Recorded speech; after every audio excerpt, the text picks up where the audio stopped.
In this video, we give an updated ranking of our 1986 Topps baseball cards, which are most valuable.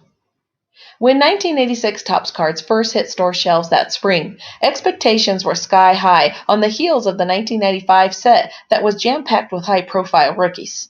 And although that set fell flat in terms of stellar first-year cards, it still holds collectors' interests all these years later.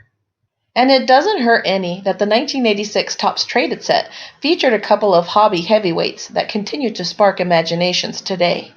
With that in mind, here is a rundown of the 12 most valuable 1986 Topps baseball cards, based or traded, as determined by the PSA Sports Market Report, and ordered by the reported near mint 8 prices. Let's find out how things have changed in our lineup. 1986 Topps Reggie Jackson, number 700. Fell to number 12 on our list. Reggie Jackson was nearing the end of the line when his 1986 Topps card was issued, but he still looks like he could smack the cover off a baseball anytime he wanted to in this late career gem. 1986 Topps Rickey Henderson, number 500, fell to number 11 on our list. Rickey Henderson was near his peak with the New York Yankees in the mid-1980s, and this is his first base card with the Bombers, and it's a great-looking piece of cardboard. New on our list at number 10 is the 1986 Topps OZZIE GUILLEN, number 254. In the American League, Chi Sox shortstop OZZIE GUILLEN was one of the most anticipated of the widely distributed 1986 Topps cards. Having come off Rookie of the Year with middling offensive numbers, but a very exciting on-field persona. Falling to the number 9 spot, the 1986 Topps Don Mattingly, number 180. In 1986, Don Mattingly was considered by many, maybe most, to be the best all-around player in the game. A bad back snuffed out that promise of what looked like a surefire Hall of Fame career. But Donnie Baseball is still popular today in this gorgeous third-year Mattingly card. Falling 5 places to number 8, the 1986 Topps Eric Davis, number 28. Eric Davis had all the talent in the world, but had trouble staying on the field due to a fragile physique. Still, he made enough of an impact during his first few years and sustained his performance well enough for many years for this second-year card to continue selling well today. New on our list, and all the way up at number 7, 1986 Topps Mike Schmidt, number 200. Just look at Big Mike Schmidt with that vicious follow-through during another MVP season.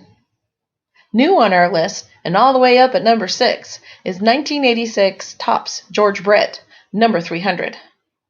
The Royals won the World Series in 1985 after several good teams in the late 1970s and early 1980s. George Brett finally got his win.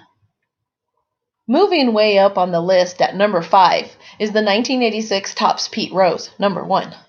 When this card was issued, Pete Rose was just a few months removed from having become the all-time hits leader, surpassing Ty Cobb's long-standing mark of 4,191. Since amended to 4,090, and Topps honored the Hit King with a number 1 card in their 1986 set. Up 1 spot to number 4, the 1986 Topps RYNE Sandberg, number 690. RYNE Sandberg's 4th Topps card captures the Cubs legend in a full-on smile. Down a spot to number 3, the 1986 Topps Traded Bo Jackson, number 50. Bo Jackson was a phenom even before he hit the major leagues, and his 1986 Topps Traded card was hot right away. More than 30 years later, it maintains collector appeal despite Jackson's career being cut short by an injury. Up 2 spots to number 2, 1986 Topps Nolan Ryan, number 100. As Nolan Ryan cards go, this one is not very exciting, but it's still a 30-plus-year-old card of the Ryan Express. You can't keep a good card down. Still at number 1, 1986 Topps Traded Barry Bonds, number 11. Bonds was an all-around threat when he debuted with the Pittsburgh Pirates in the mid-1980s, but his moderate power stroke tempered his card values for several years. By the time he was winning MVP awards in the 1990s, though, and especially when he was smashing home run marks in the 2000s, his rookie cards were as hot as anyone's.